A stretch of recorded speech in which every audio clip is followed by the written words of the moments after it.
জাতীয় পার্টি থেকে আসা নেতার কাছে ধর্ণা দেওয়া লাগবে না। সাচ্চা বিএনপি আপনাদেরকে যারা নিয়ে ষড়যন্ত্র করতে চায়, বৈষম্য করতে চায়, আপনাদেরকে যারা দলের থেকে ডিভাইডেশন করে রাখতে চায়, তাদেরকে আমরা লাল কার্ড দেখাবো ইউনিয়ন পরিষদ নির্বাচনে।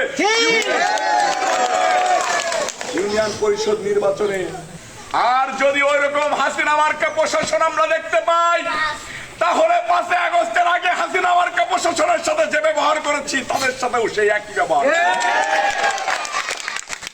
এই যে গ্রুপ, এই যে গ্রুপ বলতেছেন না, গ্রুপ তো প্রত্যেকটা দলেই থাকে। এই গ্রুপ হলো সাচ্চা জাতীয়তাবাদ, সাচ্চা বিএনপি। এই গ্রুপ জাতীয় পার্টি থেকে আসা বিএনপি নয়। ইনশাআল্লাহ চেয়ারম্যান হবে, সেটা যে কোনো প্রতিকূল পরিস্থিতি ফেস করে আমরা চেয়ারম্যান হব। একমত আছেন?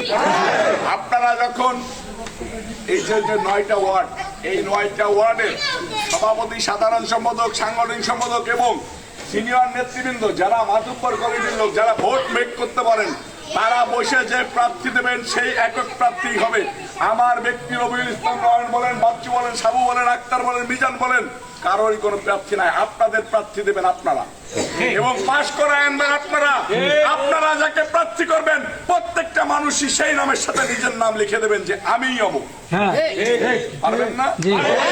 ওই চেয়ারম্যান আপনাদেরকে দেখভাল করবে, ওই চেয়ারম্যান দৌড়াদৌড়ি করবে, ওই চেয়ারম্যান বাচ্চু, আক্তার, মিজান, সাবুর কাছে যাবে, ওই চেয়ারম্যান রবিউল ইসলাম নয়নের কাছে যাবে, ওই চেয়ারম্যান প্রয়োজনে তারেক রহমানের কাছে যাবে আপনাদের দাবি দাওয়া নিয়ে।